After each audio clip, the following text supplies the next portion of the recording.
Om Shri Paramatmane Namaha.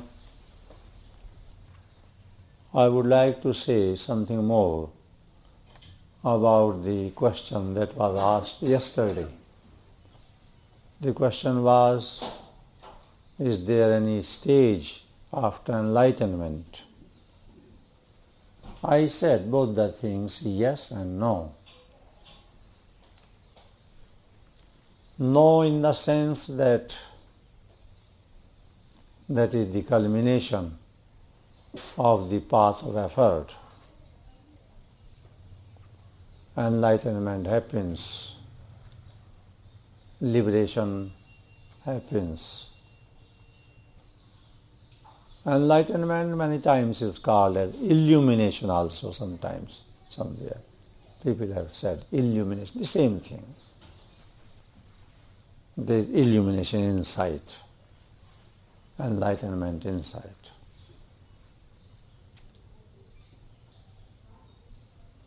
And the result of enlightenment is that the individual soul experiences a complete detachment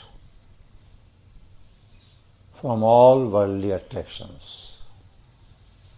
A total detachment happens. And therefore, peace comes to the individual, permanent peace.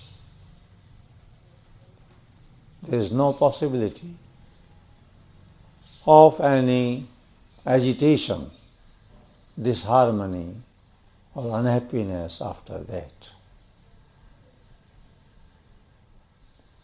Whatever may be the circumstances around of the individual, the enlightened person, whatever may be the situations, he or she, or rather the individual soul, remains as a detached spectator, witness of all that is happening, not being influenced by anything around, or rather I must say, not reacting to anything. A total detachment means one is a seer, one is a witness to what is happening around as also happening inside. And therefore peace. The reason for absence of peace is only one: our identification with the body and the world.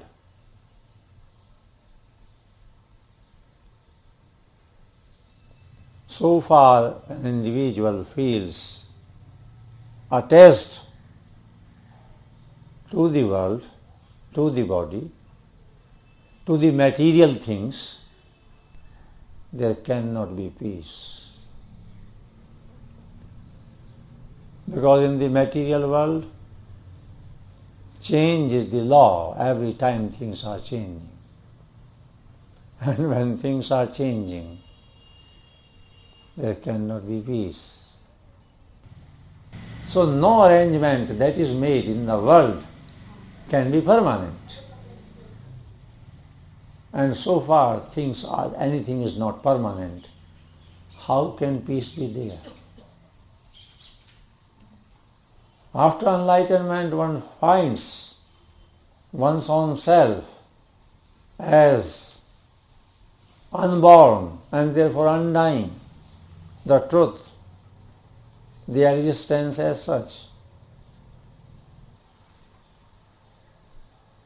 The permanency of the existence of truth is experienced. And therefore no worry, no agitation remains. But then there can be peace, which is dry peace. Dryness may be there.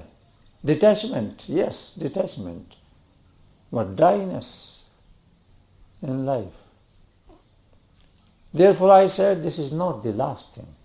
The last thing is love. There is total detachment and love for the whole world and for everything. So after enlightenment, then love. As many of you know, love is not attachment. True love actually arises after all attachments are gone. So in that way, my answer was and is, yes, there is a stage also. But it comes by itself. No effort is required to be made. All efforts end up to enlightenment. Love blossoms like a flower.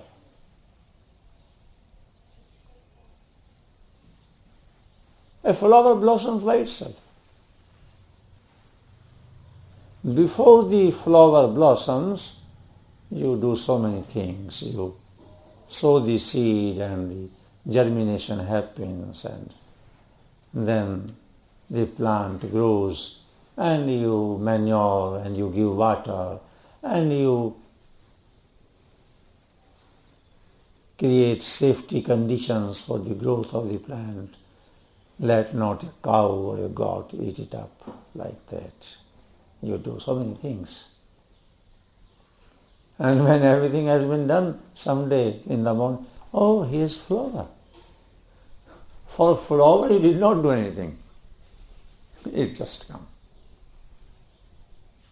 Though in another sense, everything was being done for this flower to come into existence. Something like this.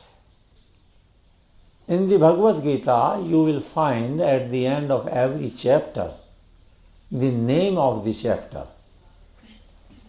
It is the wisdom for the humanity, all the humanity, for all times.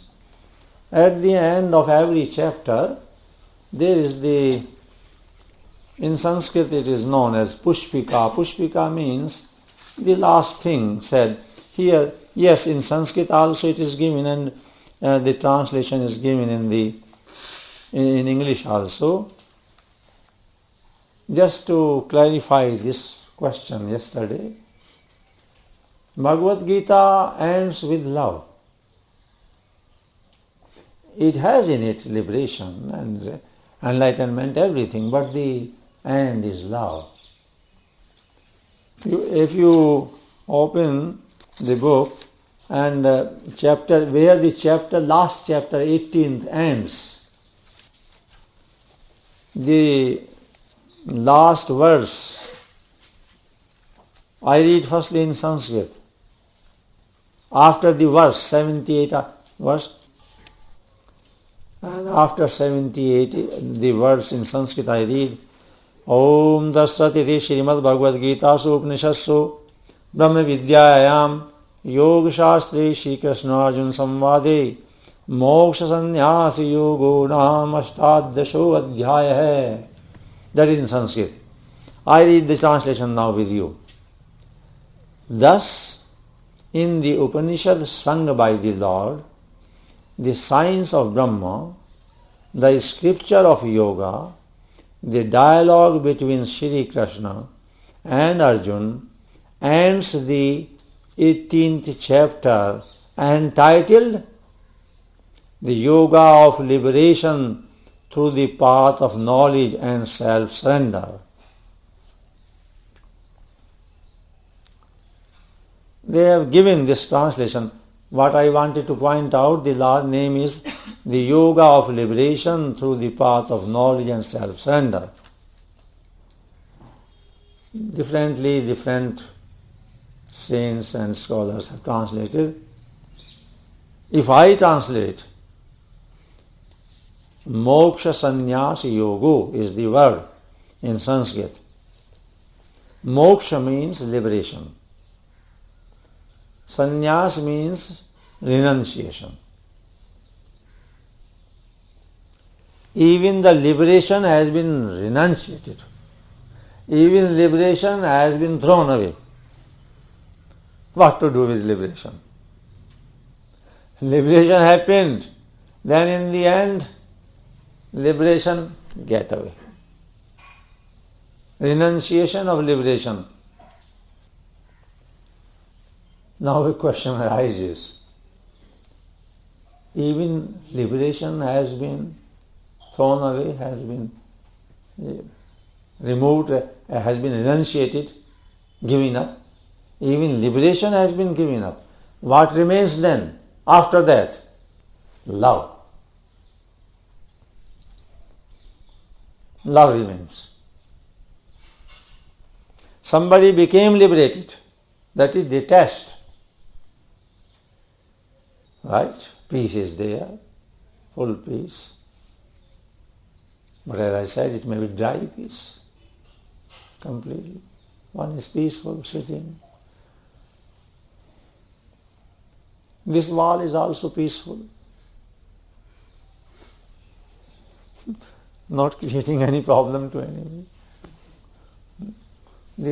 These pictures, quite peaceful, sitting there. What will you do with such peace? In life must come not only love, infectious love. It must touch everything. Ultimately, God is love. So here, all right, liberation is a great thing, but in the end, go away. Me and my Lord are now one in love. Real union happens in love. Liberation, good, but not everything. Love must be there in the end. It is always there. One cannot be without it.